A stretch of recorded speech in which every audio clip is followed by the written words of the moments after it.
Welcome back to Ground Zero.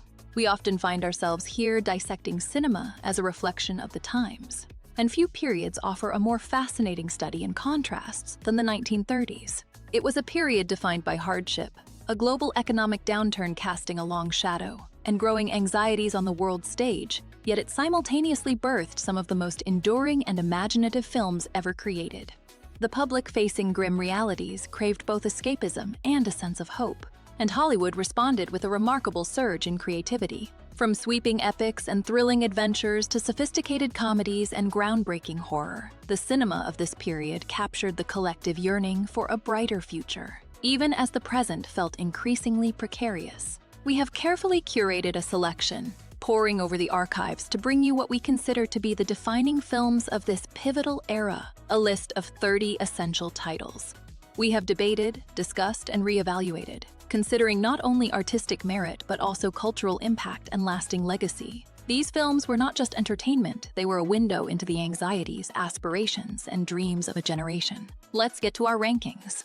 Coming in at number 30, we have The Public Enemy. You are different, Tommy. Very different. And I've discovered it isn't only a difference in manner and outward appearances. It's a difference in basic character. We journey back to a turbulent time, exploring the rise and fall of two ambitious young men in the sprawling city of Chicago. Besides, your hands ain't so clean. You killed and liked it. You didn't get them medals by holding hands with them Germans. The story follows Tom Powers and Matt Doyle as they navigate a world of petty crime, bootlegging, and escalating violence. A desperate climb fueled by poverty and a thirst for something more. Oh, that dirty, no-good, yellow-bellied stool. I'm going to give it that putty nose right in the head the first time I see him. Their ambitions quickly lead them down a dangerous path with ruthless consequences. What do you mean you could go by yourself? You could go for an 80-year-old chink with rheumatism. James Cagney embodies the volatile energy of Tom Powers, delivering a performance that defines a generation. You go down wishing stuff again. I wish you was a wishing well, so that I could tie a bucket to you and sink you. His raw portrayal of a man consumed by ambition and rage is unforgettable, particularly in moments of intense confrontation. Yes. But I'm not accustomed to riding with, strangers. Edward Woods as Matt Doyle provides a compelling counterpoint, while Joan Blondell breathes life into the character of Mamie, adding a layer of vulnerability. That ain't fair, Tom. What do you care? It's only a girl. She's my sister, ain't she? This film delves into the destructive nature of unchecked ambition and the consequences of a life lived outside the law. Just like you, Tom Powers, you're the meanest boy in town. It reveals how easily loyalty can fracture under pressure and the ultimate cost of a pursuit driven by greed. I didn't ask you for any lip. I asked you if you had a drink. The narrative remains a stark reminder of the fragility of life and the enduring power of family bonds, a chilling portrait of a bygone era. I was afraid you might have brought Mike with you. Ah, that sucker. Coming up next is The Invisible Man. I give you a last chance to leave me alone. We journey into a world of scientific ambition and its frightening consequences with this classic tale. Panic, and everyone deserves the fate that's coming to them. Panic, death, things worse than death. The story unfolds as a dedicated scientist, driven by discovery, achieves the impossible, rendering himself unseen.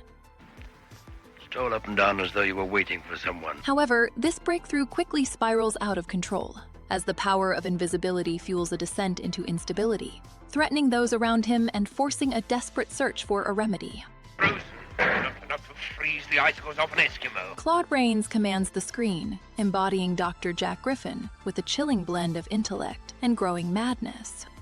You've driven me near madness with your peering through the keyholes and gaping through the curtains, and now you'll suffer for it. Gloria Stewart portrays Flora Cranley, radiating a warmth that is increasingly threatened by the unfolding events. He's invisible, that's what's the matter with him. If he gets the rest of them clothes off, we'll never catch him in 1,000 years. William Harrigan as Dr. Kemp provides a grounded counterpoint, navigating the dangerous situation with scientific caution. He's not human. He can go through anything, prison walls, everything. Anna O'Connor delivers a memorable performance as Jenny Hall, her reactions a barometer of the escalating chaos. Goodbye, Kemp. I always said you were a dirty little coward. You're a dirty, sneaking little rat as well. Goodbye. This production explores the dangers of unchecked ambition and the fragility of the human psyche. Stand back, close against the wall. It's a story about power, control, and the terrifying potential of isolation, all wrapped within a thrilling and surprisingly playful narrative. The film lingers in the memory, not just for its groundbreaking special effects, but for the unsettling question of what truly makes a person visible. Coming up next is Scarface. They'll be shooting each other like rabbits for the control of the booze business. We delve into a compelling portrait of ambition and its consequences, set against the backdrop of the 1930s. He hurt you. He hurt you. He hurt everybody. The story follows Antonio Camante, a man who rises through the ranks of organized crime in a major American city, fueled by a relentless desire for power and control. He navigates a dangerous world of Prohibition-era gangs, shifting alliances and personal betrayals, all while attempting to protect the one person he holds dear. This fella got ideas I don't like. Paul Muni embodies the volatile energy of Tony Camante, delivering a performance filled with both menace and vulnerability. I don't know nothing. I don't see nothing. I don't hear nothing. When I do, I don't tell a cop. Anne Dvorak portrays Seska, capturing the sorrow and desperation of a sister caught in a world of violence. It's the attitude of too many morons in this country. They think these big hoodlums are some sort of demigods. George Raft brings a cold precision to Gino Ronaldo, a rival whose presence consistently threatens Tony's ascent. C. Henry Gordon as Inspector Gorino relentlessly pursues justice in a city gripped by lawlessness. The film explores themes of loyalty, betrayal, and the corrosive nature of unchecked ambition. It's a powerful examination of the American dream twisted into a nightmare, a reminder that even at the peak of perceived success, the foundations can be built on shifting sand. The final image lingers, a stark illustration of a life consumed by desire and ultimately isolation. Coming up next is Ninotchka. How can such a civilization survive which permits their women to put things like that on their heads? Won't be long now, comrades. We delve into a story of shifting ideologies and unexpected affection, a tale set against the backdrop of international diplomacy. You're entering 3 times. He wouldn't say that. What he would say is, Bulganov, you can't afford to live in a cheap hotel. Doesn't the prestige of the Bolsheviks mean anything to you? Do you want to live in a hotel where you press for the hot water and cold water comes? And when you press for the cold water, nothing comes at all. A dedicated representative from her nation travels to Paris on a vital mission, a task that demands unwavering commitment to her principles. How can the Bolshevik cause gain respect among the Muslims if you 3 representatives, Bulyanov, Ironov, and Kopalsky, get so drunk that they throw a carpet out of their hotel window and complain to the management that it didn't fly? However, the allure of a new city and the charm of a man who embodies everything she opposes begin to challenge her deeply held beliefs, creating a captivating internal conflict. They tell me when you ring once, the valet comes in. When you ring twice, you get the waiter. And do you know what happens when you ring 3 times?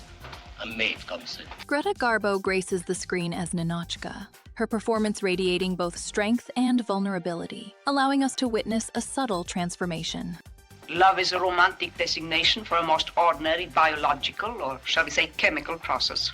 A lot of nonsense is talked and written about it. Melvin Douglas embodies the Count with a delightful balance of playfulness and sincerity.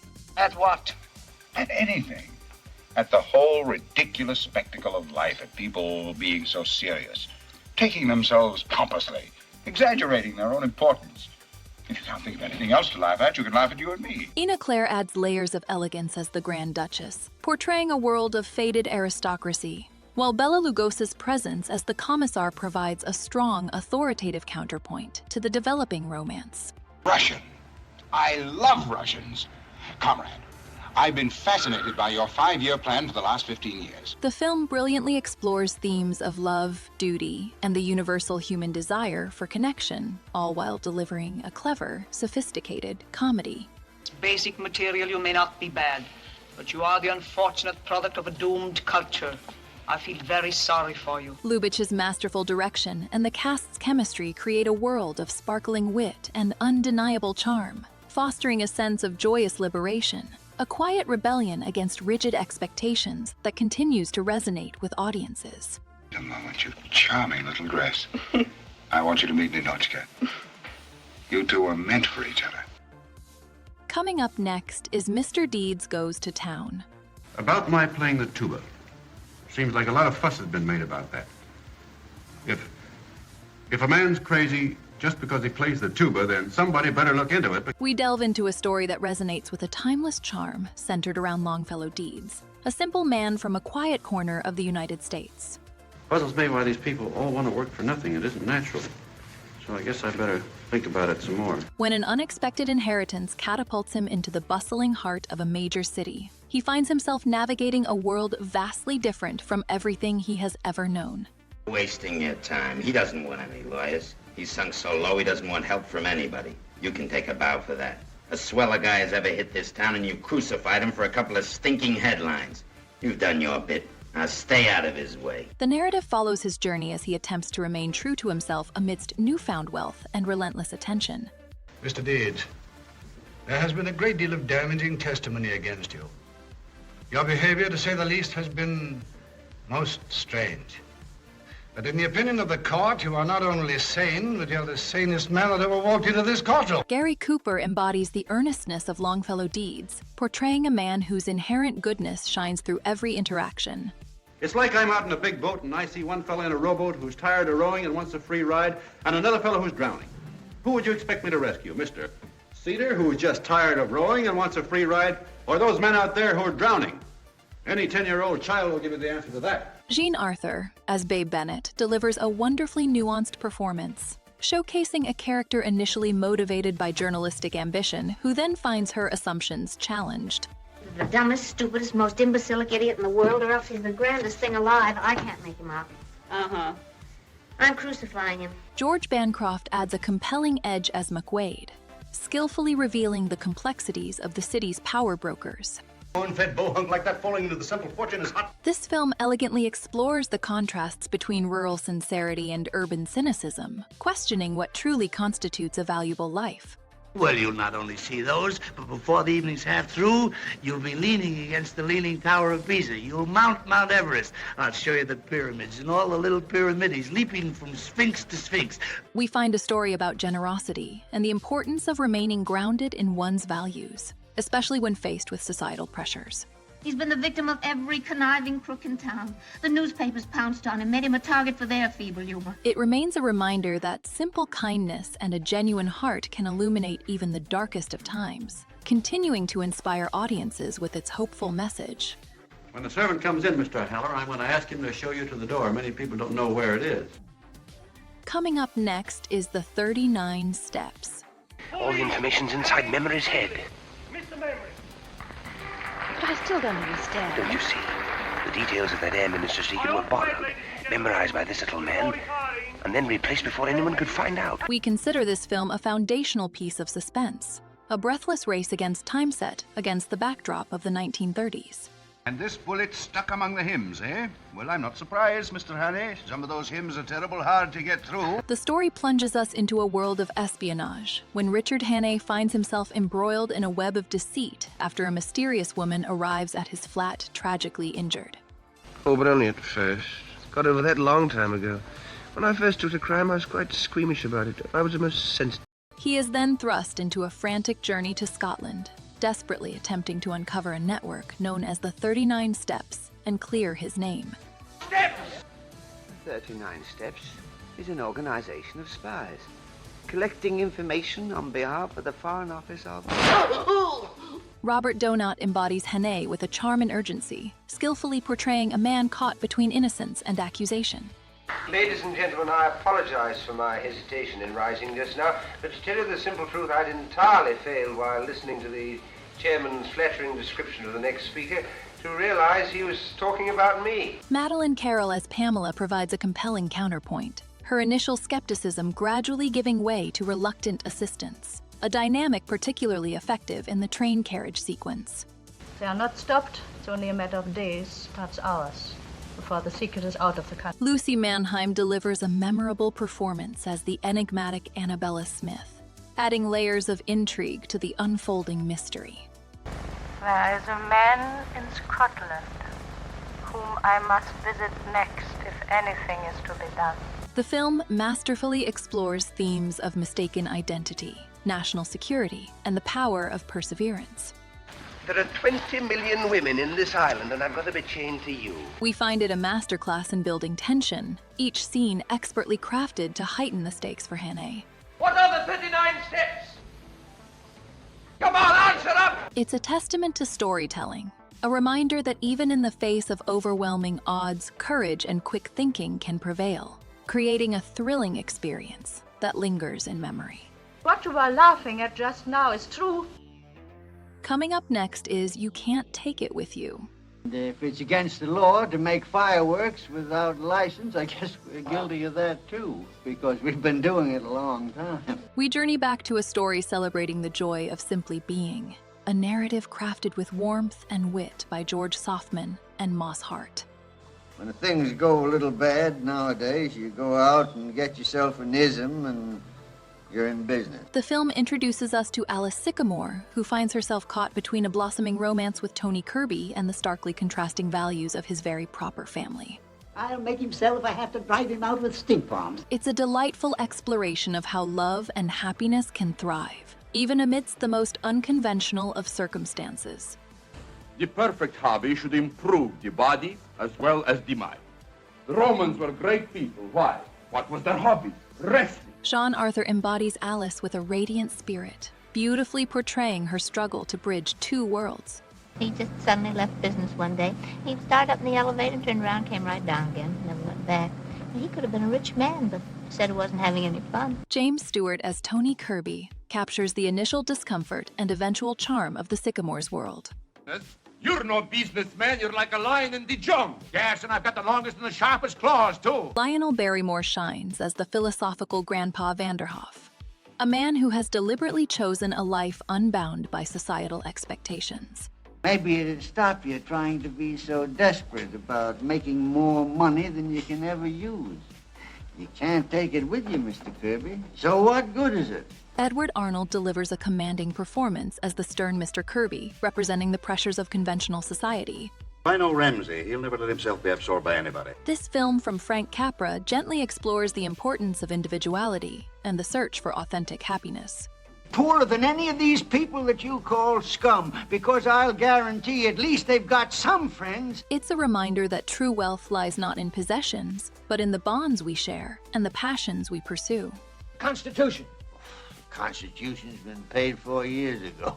The story demonstrates a beautiful balance, acknowledging the challenges of conformity, while encouraging us to embrace life's simple pleasures, creating a timeless tale of acceptance and love that continues to resonate with audiences.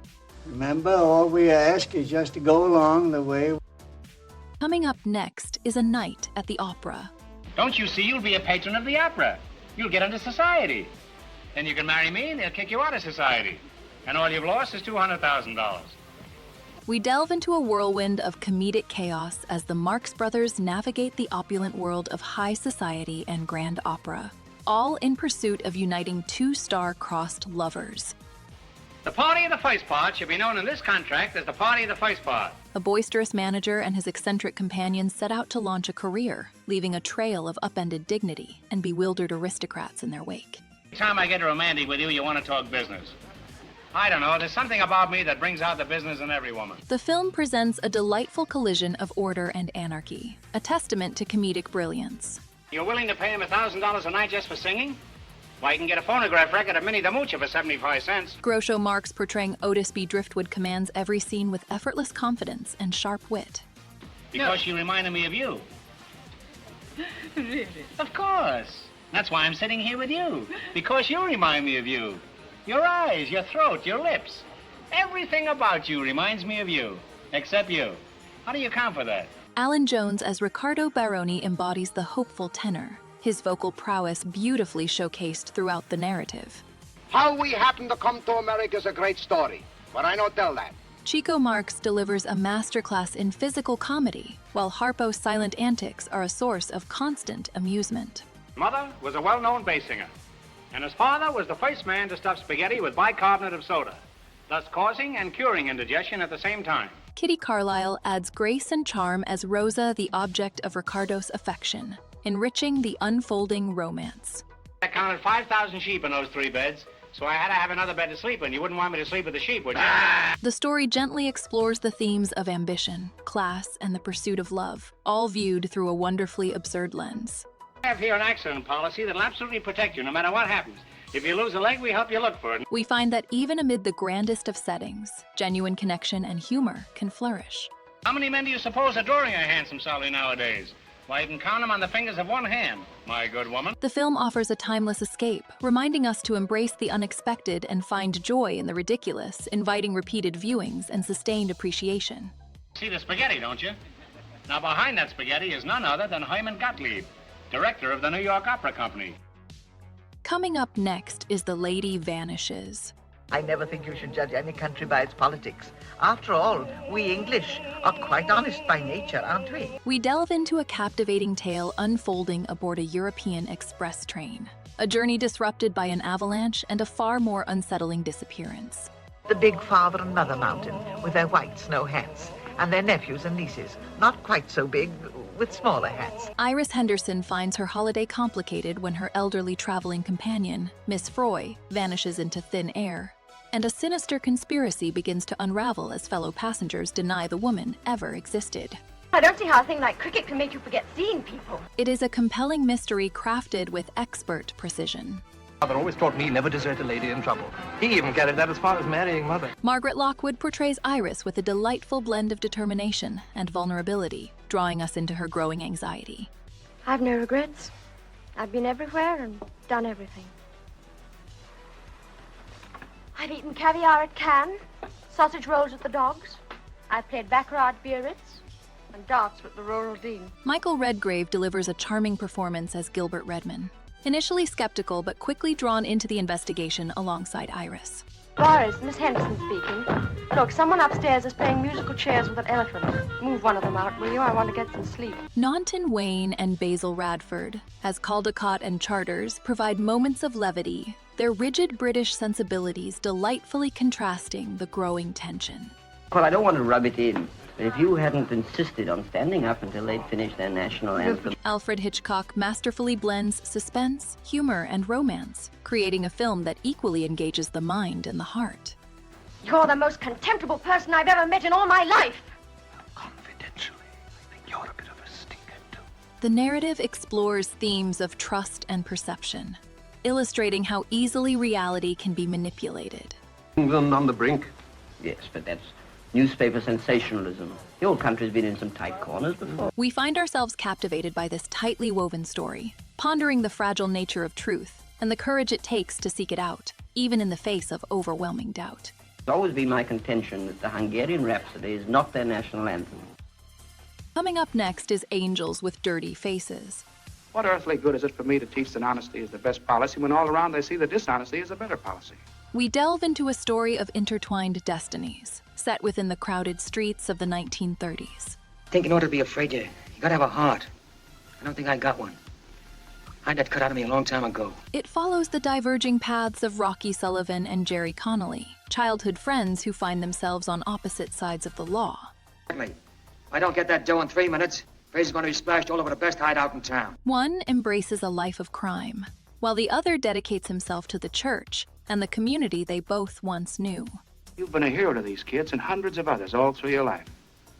And now you're going to be a glorified hero in death, and I want to prevent that. James Cagney powerfully portrays Rocky, capturing a charismatic defiance that permeates every scene. Offer chair. They're gonna ask me, got anything to say? And I say, sure. Give me a haircut, a shave, and a massage. One of those nice new electric massages. Pat O'Brien embodies Jerry's unwavering morality and his dedication to guiding the neighborhood's youth. The reason I'm asking is because being kids together sort of gave me the idea that you might like to join hands with me and save some of those other boys from ending up here. Anne Sheridan brings a depth of emotion to her portrayal of Laurie, navigating a world filled with difficult choices, while Humphrey Bogart delivers a stern presence as a formidable district attorney. I've waited 15 years to do that. This film resonates with a timeless exploration of redemption and the cyclical nature of circumstance. Oh, come on. Don't be such an angel. You want to get the center built, don't you? Well, go ahead. Get it started. The narrative does not shy away from showcasing the harsh realities of poverty and the pressures that shape individual lives. Instead, it illuminates the enduring power of loyalty and the search for a better path, fostering an understanding that lingers long after the story concludes. They've got to despise your memory. They've got to be ashamed of you. Coming up next is Duck Soup. That's a good one. We delve into a comedy that boldly reimagines political satire, setting the stage for a nation on the brink of delightfully absurd conflict. These are the laws of my administration. The story centers around Rufus T. Firefly, unexpectedly thrust into leadership of the struggling Fredonia, and his impulsive declaration of war against Sylvania, all fueled by a captivating romance with the affluent Mrs. Teasdale. It is a whirlwind of escalating chaos and brilliantly timed mishaps. Groucho Marx, as Firefly, delivers a masterful performance, leading the comedic charge with rapid fire wit and a defiant disregard for convention. Get through with it. Harpo marks Pinky charms with silent antics, providing a counterpoint to the verbal sparring. His Excellency is due to take his station, beginning his new administration. He'll make his appearance when the clock on the wall. Chico Marx, playing Ciccolini, expertly navigates the story's intricacies with his unique brand of playful deception. Margaret Dumont portrays Mrs. Teasdale with a perfect balance of exasperation and allure, her scenes with Groucho always memorable. The film explores the senselessness of conflict and the fragile nature of authority, cleverly anticipating themes that would resonate with the artistic movements of the coming decades. It demonstrates a precision within the anarchy, a structured chaos that allows for truly inspired moments of comedic brilliance. We find ourselves not merely amused, but reflecting on the cyclical absurdity present within power structures and human behavior. Coming up next is My Man Godfrey. After all, I'm your protege. You want me to improve myself, don't you? Yes. You don't want me to go on being just a butler all my life, do you? We delve into a captivating story unfolding amidst the stark contrasts of a nation grappling with hardship and excess. Madam, I can't tell you how flattered I am by your very generous offer. George? However, I'm afraid I'll have to take it up with my board of directors. The narrative centers around Irene Bullock, a spirited socialite who, during a whimsical scavenger hunt, encounters Godfrey Park, a man unexpectedly residing amongst the city's forgotten. Van Rumpel, just because some people have $1 million doesn't mean they can put their arms around other people. Irene's impulsive decision to employ Godfrey as her family's butler sets the stage for a delightful collision of worlds and a story about finding dignity and purpose. Oh, I've forgotten all about him. He had fleas anyway. Besides, you're different. You use big words and you're much cuter. William Powell embodies Godfrey with a masterful blend of quiet dignity and subtle wit, transforming the Bullock household with his mere presence. My purpose in coming here tonight was twofold. Firstly, I wanted to aid this young lady. Secondly, I was curious to see how a bunch of empty-headed nitwits conducted themselves. Carol Lombard as Irene radiates charm and genuine affection, drawing us into her growing connection with the composed butler. You have a wonderful sense of humor. I wish I had a sense of humor, but I never can think of the right thing to say till everybody's gone home. Alice Brady delivers a commanding performance as the matriarch, Angelica Bullock perfectly capturing the family's eccentricities, while Gail Patrick as Cornelia embodies an amusingly critical foil. I don't mind giving the government 60% of what I make, but I can't do it when my family spend 50%. This film, though set in the 1930s, offers a timeless exploration of class, compassion, and the meaning of a fulfilling existence. I've decided I don't want to play any more games with human beings as objects. It's kind of sordid when you think of it. We witness how simple kindness and a sense of purpose can bridge even the widest divides. Curiosity satisfied. I assure you it'll be a pleasure for me to go back to a society of really important people. It's a story that lingers, reminding us of the importance of connection and reminding us that true worth isn't measured by wealth, but by character. You love me and you know it. You know, there's no sense of struggling against a thing when it's got you. Coming up next is The Rules of the Game. We present a film that masterfully captures a world on the brink, a portrait of the French upper class during a turbulent time. The narrative unfolds during a weekend gathering at a grand country estate, where societal norms are gleefully upended and the tangled web of relationships among guests and staff slowly unravels. It's a subtle exploration of desire, deception, and the unspoken agreements that govern their world. Marcel Dalio embodies the charismatic yet flawed Robert de la Chauniest, a man whose affairs drive much of the unfolding drama. Nora Gregor is stunning as Christine, portraying a depth of sadness beneath a veneer of societal expectation. Julien Couret provides levity and intrigue as the mischievous poacher Marceau, adding a layer of unpredictable energy to the gatherings. Paulette Dubost shines as Lisette, subtly observing and reacting to the games around her. The film is a poignant study of human behavior and the illusions we create to navigate social circles. We find commentary on a society blind to impending change, lost in its own amusements, and unable to grasp the shifting realities around them. It's a deeply human story, a mirror reflecting our own capacity for both connection and self-deception, remaining a vital conversation piece for generations. Coming up next is The Thin Man. We delve into a world where sophistication dances with danger, a classic of the 1930s that effortlessly blends comedy and suspense. The story unfolds as Nick and Nora Charles, a retired detective couple, find themselves entangled in a complex case involving a vanished inventor and a family steeped in secrets. Their return to New York City for the holidays quickly transforms into a thrilling investigation, one brimming with wit and unexpected twists. William Powell embodies the effortlessly cool Nick Charles, delivering lines with a dry humor that defines the character, and we see him navigating the case with a world-weary charm. All right, go ahead. Go on, see if I can. Myrna Loy matches him step for step as Nora, her intelligence and playful banter, adding a vibrant energy to every scene.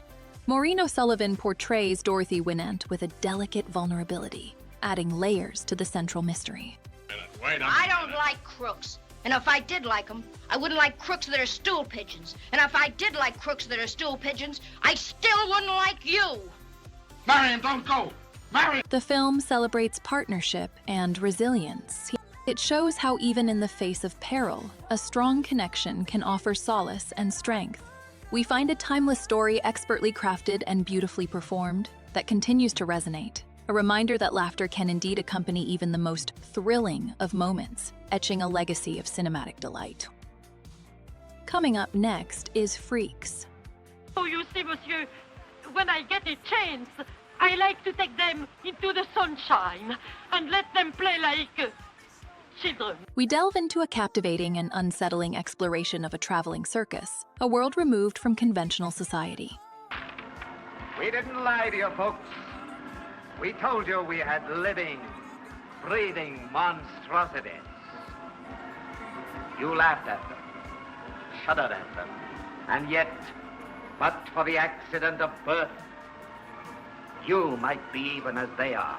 The narrative centers on Hans, a performer of small stature, and his courtship with the alluring trapeze artist Cleopatra. A pretty dress. Oh, how beautiful you look tonight. However, beneath the surface of this romance simmers a scheme, as Cleopatra and her accomplice, Hercules, harbor intentions that threaten the bonds of this unique community and the very foundation of trust within the circus grounds. Get it. Forget it. Maybe I was just fooling. Olga Baklanova brilliantly embodies Cleopatra, radiating a chilling ambition that drives the film's initial deceit. Those flowers you sent to me, they were beautiful. But not as beautiful as you. Harry Earls imbues Hans with a quiet dignity and vulnerability, making his plight all the more poignant. Yeah, I have eyes for only one woman. The woman I asked to be my wife. Wallace Ford delivers a compelling portrayal of Froso, a performer who wholeheartedly supports Hans and helps navigate the intricacies of circus life. Go out filling your hide with a lot of booze celebrating. Because fun was got that way never done no one no good. Leela Hyams as Venus captures the innocence of the circus life. Yeah, your time, but my money. This film challenges our perceptions of beauty, normalcy, and what truly constitutes monstrosity. How many times have I told you not to be frightened? Have I not told you? God, look, after all these children. It reveals a remarkable sense of camaraderie among those marginalized by society, showcasing their inherent humanity. There must be a law in France to smother such things at birth. or lock them up. We find a powerful statement on acceptance and the strength found in unity, reminding us that genuine character resides not in appearance, but in the depths of the human heart. Oh, you finally got wise to yourself, did you? The funny thing about you women. Coming up next is Stagecoach.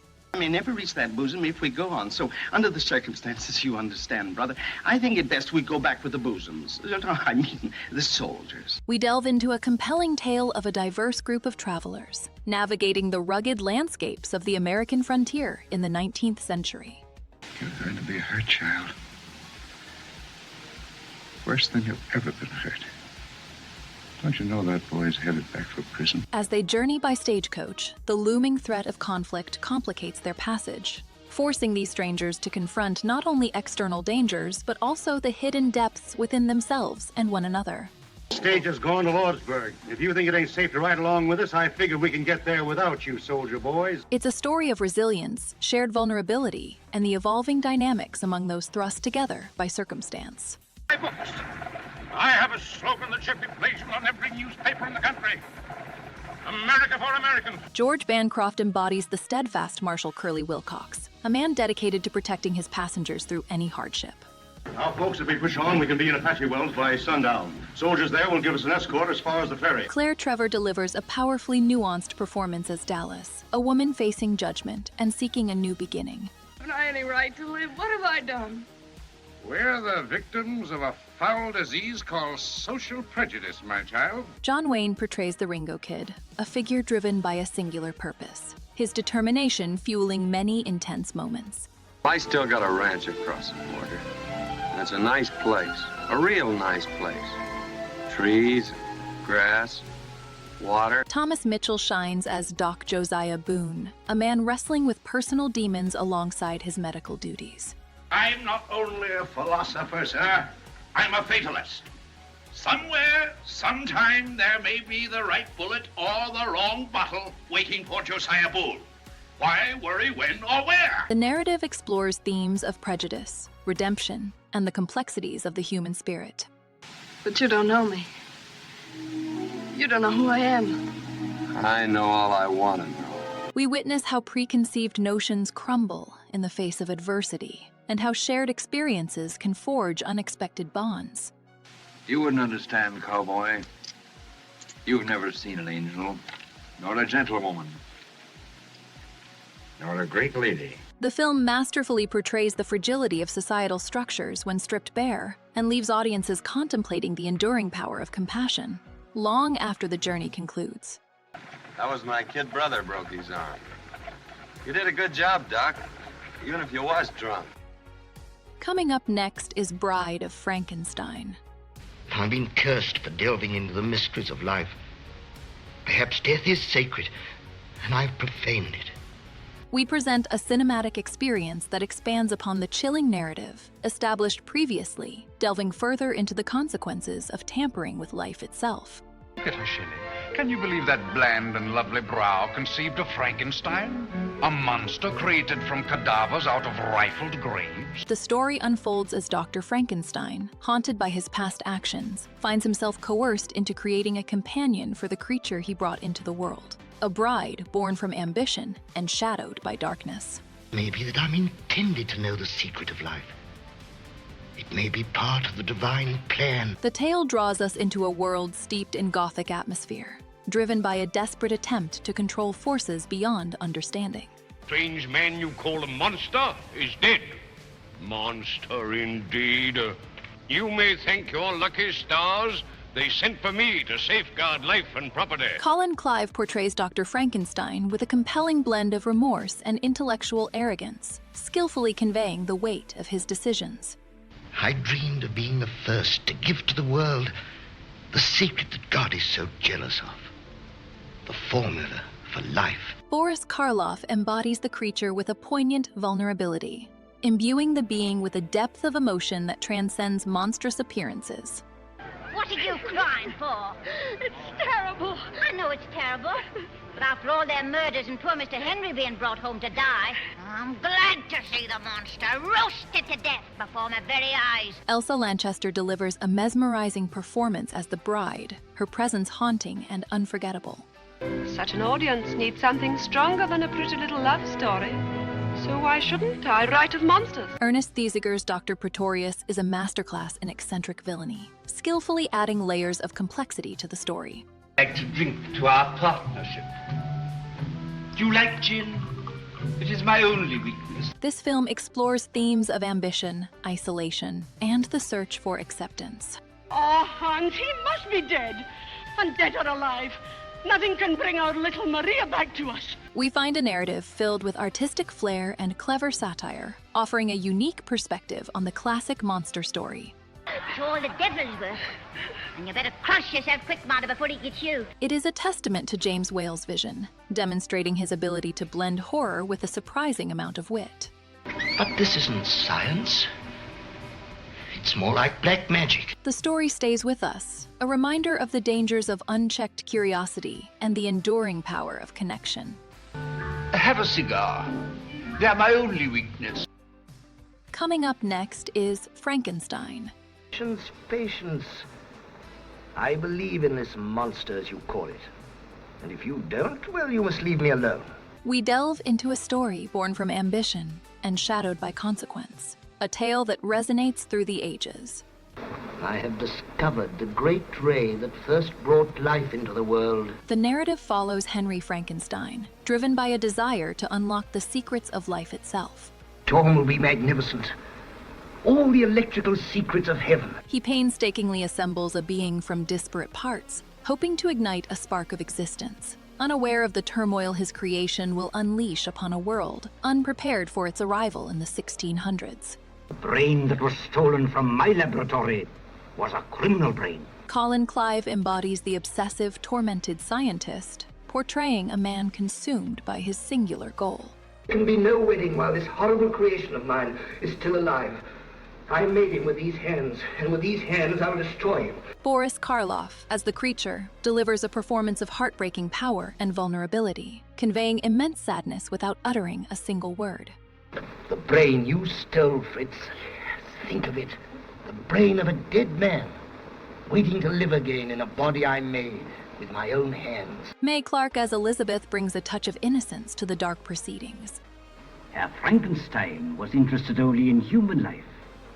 First to destroy it, then recreate it. Edward Van Sloan, as Dr. Waldman, grounds the more fantastical elements with a scientific realism. We are about to unfold the story of Frankenstein, a man of science who sought to create a man after his own image, without reckoning upon God. This film explores the dangers of unchecked ambition and the profound responsibility that accompanies creation. Elizabeth believes in me. My father never believes in anyone. James Whale masterfully crafts an atmosphere of Gothic dread, blending artistry with genuine emotional depth. Have you never wanted to do anything that was dangerous? Where should we be if nobody tried to find out what lies beyond? It reminds us that even in monstrosity, there can be a yearning for acceptance, and that sometimes the real monsters are not who we expect, leaving a haunting echo long after the story concludes. Life and death. Coming up next is Bringing Up Baby. Susan, I don't know. You look at everything upside down. I've never known anyone quite like you. We delve into a whirlwind of comedic chaos, centered around David Huxley, a dedicated paleontologist whose meticulously planned life is delightfully derailed. Yes, I did see Mr. Peabody, but I didn't see him. The arrival of Susan Vance, a spirited and unconventional woman, sets off a chain of increasingly improbable events, complicated further by a playful leopard named Baby. You throw pebbles up against the window, the people think it's hail, and then they come and close the window. It's a story of mistaken identities and unexpected connections, guided by the skilled direction of Howard Hawks. She liked you and you knew she wouldn't like you. She wanted to live in your apartment. What would you do? Cary Grant portrays David Huxley with a perfect blend of exasperation and charm, allowing us to witness his transformation from a rigid academic to a man embracing the absurd. Isn't it I don't like you, Susan, because, after all, in moments of quiet, I'm strangely drawn toward you, but, well, there haven't been any quiet moments. Katharine Hepburn embodies Susan Vance with an effervescent energy, filling every scene with vivacity. 3 years old, gentle as a kitten, and he likes dogs. Charles Ruggles delivers a wonderfully frantic performance as the perpetually stressed Horace Applegate. adding another layer to the delightful mayhem. Let's play a game. Oh? What? Well, watch. I'll put my hand over my eyes, and then you go away. See? Then I'll count to 10, and when I take my hand down, you will be gone. The film playfully explores themes of societal expectations and the liberation found in embracing spontaneity. There is a leopard on your roof, and it's my leopard, and I have to get it, and to get it, I have to sing. We find ourselves reflecting on the power of letting go of control and allowing life's unpredictable detours to unfold. There are only two things in the world I have to do. Finish my brother's house and get married at 3 o'clock. It's a reminder that sometimes the greatest adventures are born from the most unexpected encounters. A delightful piece that lingers in our memories like a cherished, joyful dream. But Susan, you can't climb in a man's bedroom window. I know, it's on the second floor. Coming up next is the adventures of Robin Hood. And I'll never rest until every Saxon in this shire can stand up, free men, and strike a blow for Richard and England. We delve into a timeless tale of courage and defiance, set within the lush landscapes of the medieval period. Plans? You've come to Nottingham once too often. When this is over, my friend, there'll be no need for me to come again. The story unfolds as Robin Hood, a noble outlaw, rises up against the tyranny of Prince John and the cruel Sir Guy of Gisborne. Any prayers, my friend? I'll say one for you. He leads a band of merry men, championing the oppressed people of England while seeking the affection of the lovely Maid Marian. Because I love you, Robin, I'd come. Even the danger would mean nothing if you were with me. Errol Flynn embodies the spirit of adventure, bringing a charismatic energy to the role of Robin Hood and igniting the screen with thrilling swordplay. You know, you should really teach Gisborne hospitality. I no sooner enter his castle doors there with a piece of meat than his starving servants try to snatch it from me. Olivia de Havilland portrays Maid Marian with a delicate strength, her scenes with Flynn radiating both romance and resilience. An impudent, reckless rogue who goes around the shire stirring up the Saxons against authority. Claude Rains, as Prince John, delivers a masterfully arrogant performance, while Basil Rathbone's Sir Guy is a villain we truly love to despise. Give way, little man. Only to a better man than myself. He stands before you. The film explores themes of justice, loyalty, and the defense of the vulnerable. What right do you interfere with the king's justice? I have better right than you have to misuse it. It's a vibrant spectacle celebrating the power of collective resistance against injustice. What else do you call a man who takes advantage of the king's misfortune to seize his power? The richly detailed production design and soaring score create a world that remains captivating, resonating with audiences long after the final arrow is loosed and leaving a sense of joyous adventure within the heart. You know, we Saxons aren't going to put up with these oppressions much longer. Coming up next is Grand Illusion. We present a film that delves into the shared humanity found amidst the stark backdrop of wartime confinement. The narrative follows French soldiers, captured during the Great Conflict of the early 20th century, as they navigate the complexities of a German prison camp. These men, hailing from varied social strata, must overcome their differences and unite in their pursuit of freedom, while an unexpected rapport develops between a French captain and his German counterpart. Jean Gabin embodies the resilience of Lieutenant Marechal, portraying a man grounded in practicality and determined to endure. Pierre Fresnay delivers a nuanced performance as Captain de Baldieu, conveying a quiet dignity and evolving perspective on class. Erich von Stroheim brings a compelling complexity to Captain von Rothenstein, demonstrating a captivating blend of authority and empathy. Marcel Dalio adds depth as the resourceful Lieutenant Rosenthal. This production from Jean Renoir is a poignant exploration of camaraderie, acceptance, and the futility of prejudice. The film subtly reveals how societal constructs crumble under pressure, replaced by genuine connection. It stands as a testament to the shared experiences that bind us, reminding us that understanding transcends boundaries and leaving viewers with a hopeful resonance that lingers long after the story concludes. Coming up next is King Kong. We delve into a cinematic achievement that redefined adventure and spectacle, a story born from the ambition of filmmaker Carl Denham. It wasn't the airplanes. It was beauty killed the beast. Driven to capture the extraordinary, he leads an expedition to a remote island shrouded in mystery. There, amidst prehistoric landscapes, they encounter a colossal ape, a creature of immense power and unexpected tenderness, and bring him to the heart of a bustling metropolis. Robert Armstrong embodies Denham's relentless drive, his portrayal capturing the desperate hope for artistic triumph. He was a king and a god in the world he knew. But now he comes to civilization, merely a captive, a show to gratify your curiosity. Fay Wray delivers a truly unforgettable performance as Ann Darrow, projecting a vulnerability and resilience that captivates both Kong and the audience. Bruce Cabot's Jack Driscoll offers a grounded counterpoint, displaying courage and a developing connection with Anne throughout the perilous journey. We'll give him more than chains.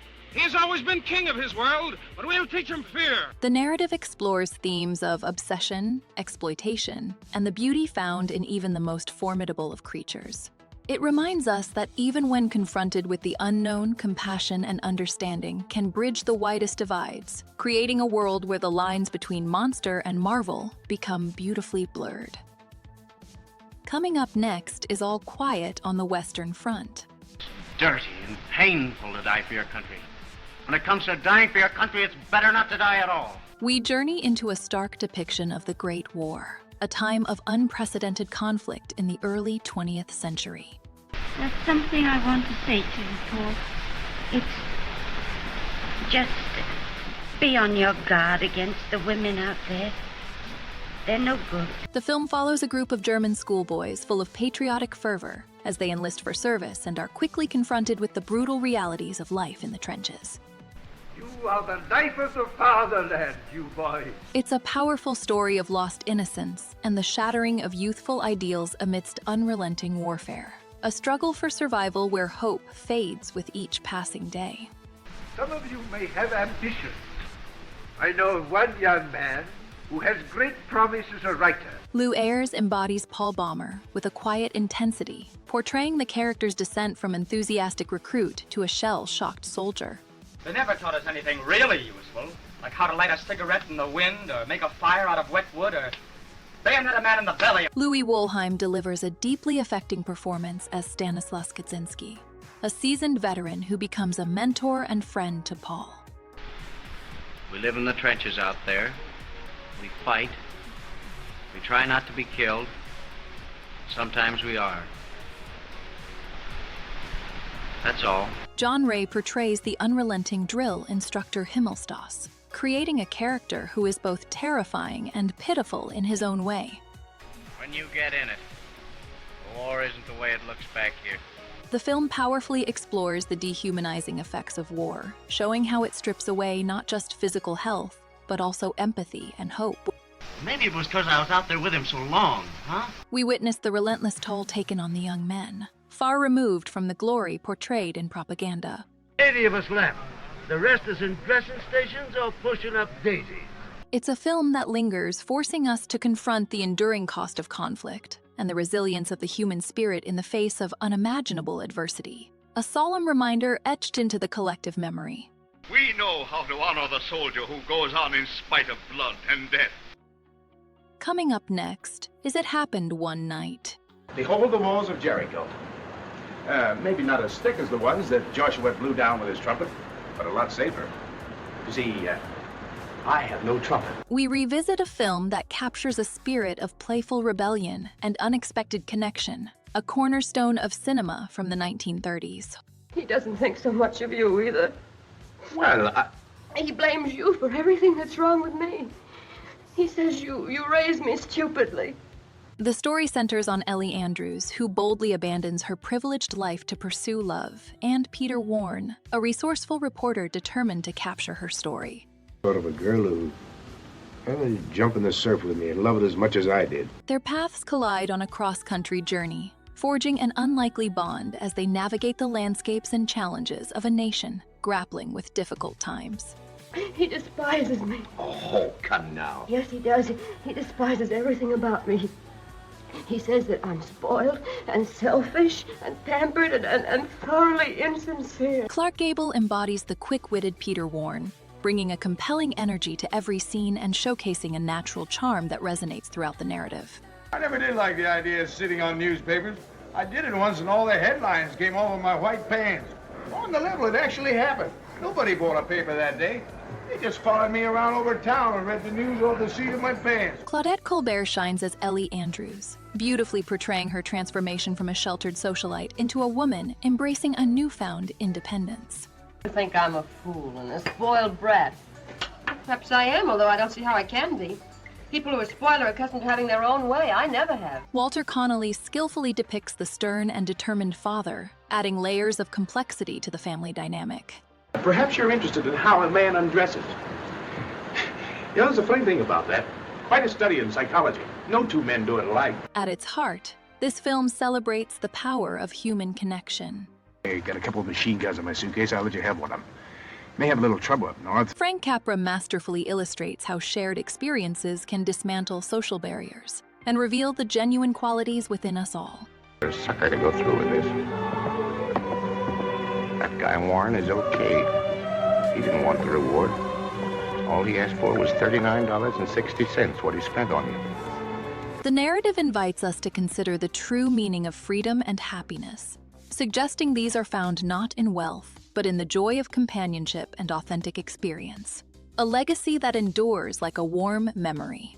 A normal human being couldn't live under the same roof with her without going nutty. She's my idea of nothing. Coming up next is Mr. Smith Goes to Washington. I wouldn't give you 2 cents for all your fancy rules if behind them they didn't have a little bit of plain, ordinary, everyday kindness. And a little looking out for the other fella, too. We delve into a story of unwavering idealism set against the backdrop of national politics, a testament to the power of one man's courage.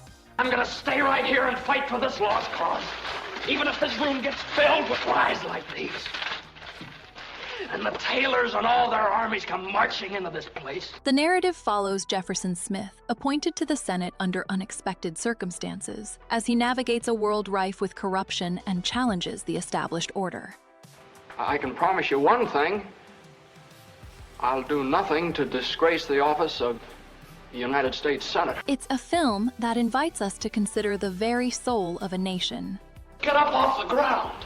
That's all I ask. Get up there with that lady that's up on top of this Capitol dome, that lady that stands for liberty. James Stewart embodies Jefferson Smith with a youthful sincerity, perfectly capturing the character's honest spirit and unwavering belief in doing what is right. There's no place out there for graft, or greed, or lies, or compromise with human liberties. And if that's what the grown-ups have done with this world that was given to them, then we better get those boys' camps started fast and see what the kids can do. Jean Arthur, as Clarissa Saunders, provides a compelling counterpoint, her initial cynicism gradually giving way to respect. I know. It was a wonderful party, and your suit went over big, and she looked beautiful. And when you left, she said, "Thank you, Mr. Smith."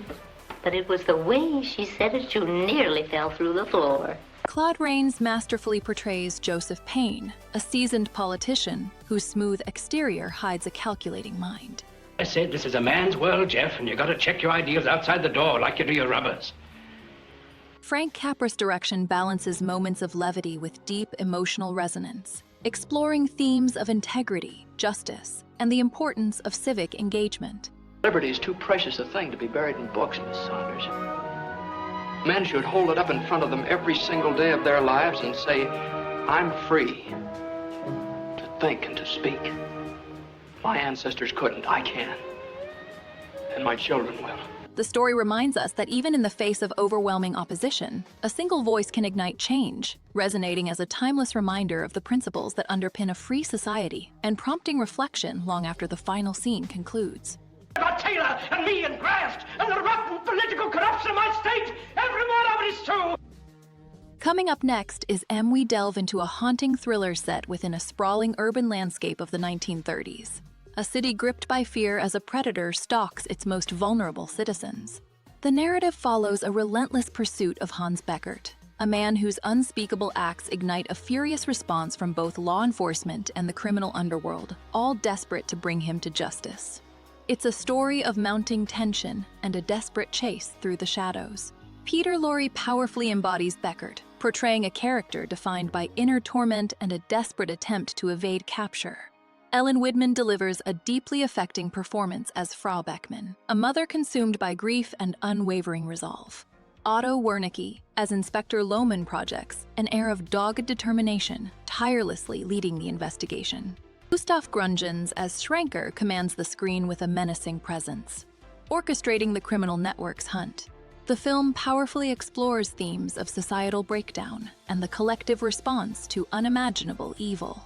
The stark visuals and relentless pacing create an atmosphere of escalating dread, reminding us of the darkness that can reside within humanity. We are left with a chilling portrait of a community pushed to its limits, questioning where the line between justice and vengeance truly lies. Coming up next is City Lights. We present a film that paints a portrait of resilience and affection, set against the backdrop of a sprawling metropolis in the 1930s. The story unfolds around a lovable vagabond who finds his heart captured by a flower seller, tragically losing her sight. He strives to bring light back into her world, all while navigating a peculiar friendship with an extraordinarily wealthy, yet troubled, individual. Virginia Cheryl imbues the blind flower girl with a delicate vulnerability, making her plight deeply moving. Charlie Chaplin, as the tramp, delivers a performance of remarkable physical comedy and heartfelt emotion, especially during the scenes where he attempts to secure funds for her operation. Harry Myers brilliantly portrays the eccentric millionaire, a man grappling with his own demons.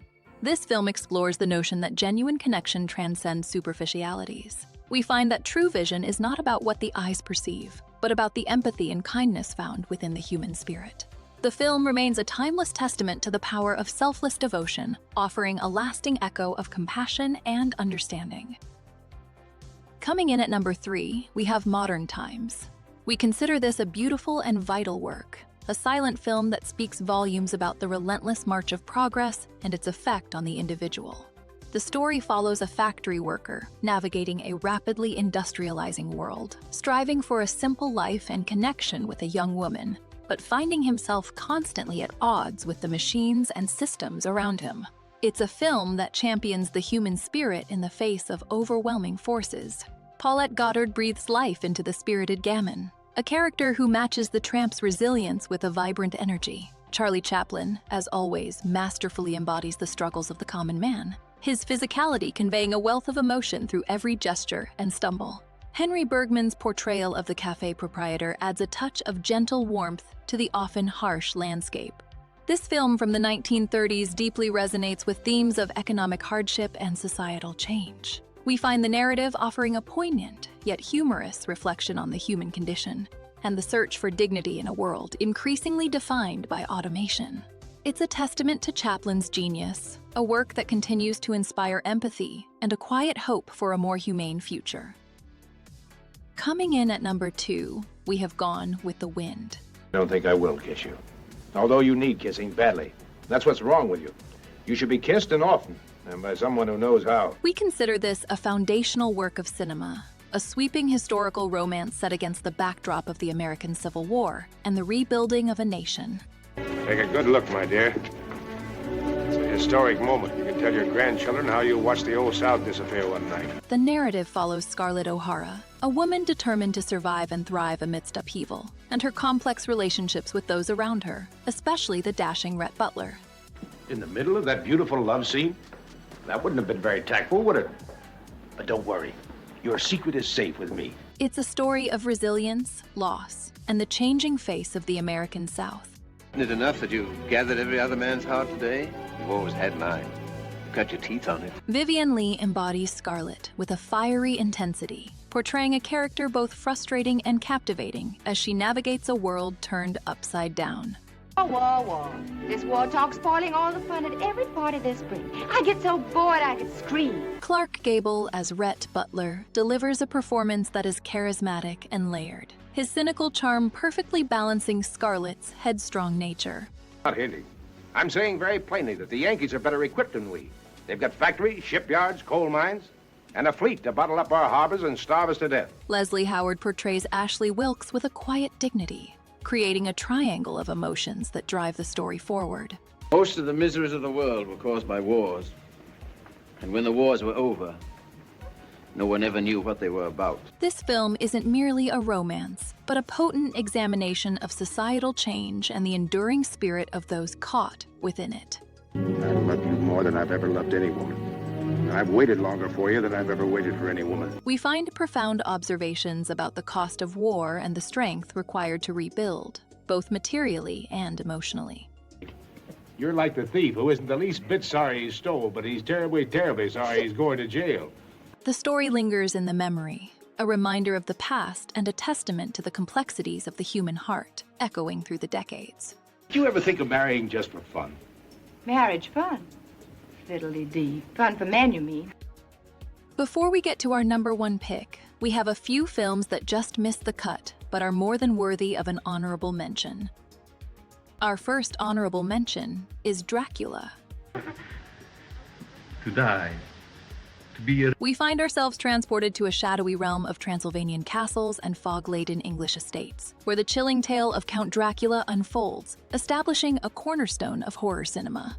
The story follows the ancient vampire as he seeks new lands and victims, bringing his dark influence to the unsuspecting populace of England. Yes, Nosferatu, the undead, the vampire. The vampire attack. Bela Lugosi delivers a mesmerizing performance, crafting a Dracula who is both seductive and terrifying, dominating every frame with a palpable air of menace and control. Listen to them. Children. While the villagers surrounding his castle are remarkably direct about his true nature, the chilling atmosphere and impressive visual effects create an undeniably eerie experience. This film not only introduced audiences to the iconic vampire, but also cemented the visual language and storytelling tropes that would define the genre for decades to come, and continues to resonate with audiences today. Our second mention is The Mummy. We find ourselves drawn to this picture, a unique entry in the collection of classic monster movies, and while it may not possess the same immediate cultural impact as some of its peers, its atmospheric storytelling and compelling visuals certainly deserve recognition. The narrative, unfolding across continents and decades, centers on a British archaeological expedition that inadvertently awakens an ancient evil, setting in motion a chain of events fueled by a vengeful spirit and a desperate search for a lost princess. Boris Karloff delivers a haunting performance, though not as the creature of the title, but as the mysterious guardian, Ardith Bay lending an air of foreboding to every scene. The film expertly blends adventure with horror, creating a suspenseful experience where the past quite literally rises to threaten the present. And while the pacing may stumble at times, the overall effect is one of memorable, classic cinema. Our third honorable mention is The Man Who Knew Too Much. You know, to a man with a heart as soft as mine, there's nothing sweeter than a touching scene. We find ourselves drawn to this early Hitchcock effort, a film that showcases a remarkable refinement of suspense and a growing mastery of sound design, even if contemporary reviews initially missed the subtle brilliance. Such as a father saying goodbye to his child. Yeah, goodbye for the last time. The story follows an English family vacationing in Switzerland, inadvertently becoming entangled in an assassination plot against a foreign statesman and thrust into a web of espionage.